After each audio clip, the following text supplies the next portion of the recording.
আমি চাচ্ছিলাম সংসার করতে, আমার বাচ্চাটাকে একটা ব্রোকেন ফ্যামিলিতে বড় হোক। কারণ ওই যে একটা বাচ্চা গেছে ভাই, একদিনের জন্য খবর নেয় না, আমি জানি ওরও খবর নিবে না। এবং দুদিন, এখন তো আপনার তাও আপনার বয়স আছে, দুদিন পরে যখন সেটাও থাকবে না তখন ছাড়বে আপনাকে।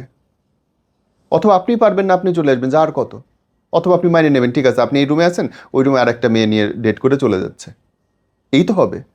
এবং আমার সিরিয়াসলি, আপনি দুটা ভাতের জন্য এই সংসারে আছেন, বাসা ভাড়ার জন্য আছেন এরকম নোংরা জায়গায়, এবং এটাকে আপনি সহমর্মিতাভাবে দেখতে বলেন, ইট ইজ ইম্পসিবল। দোষ আপনার, এই সংসারে যা হইতেছে দোষ না আপনার। আমি আমার নটা সেদিন বলছে অন্য কেউ হলে চলে যেত, এই মেয়েটা আছে। এবং আমি আপনি খুব আছি, মহান কাম করছেন তা তো না। আমি আছি আমার দুইটা কারণে। আমি আমার ওই যে বোনের কাছে যাওয়া লাগবে কেন রে ভাই?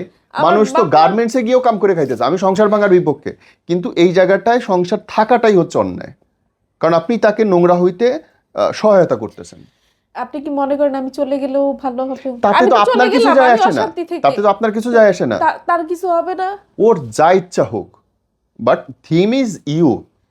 প্রশ্নটা আপনার, ওর তো নিজের অসুবিধা এখানে নাই। একটু বলি, ও আমার বলে, ও মানে ওর শয়তানি গুলা তো ধরা খায়, তখন বলে যে আমার সে তো বেশি চালাক, কেমনে কেমনে সব ধইরা ফেলায়। তো চালাকি করো, আইন আমার কিচ্ছু করতে পারবে না। তোমার কাছে যে ডকুমেন্ট আছে এগুলোতে কিচ্ছু হবে না, কোনো এগুলার কোনো শাস্তি নাই। কি হবে? আমাকে একটু হয়রানি হতে হবে, এটাই। আর কিচ্ছু করতে পারবে না, না, ভয় উল্টা। ডর লজ্জা উল্টা।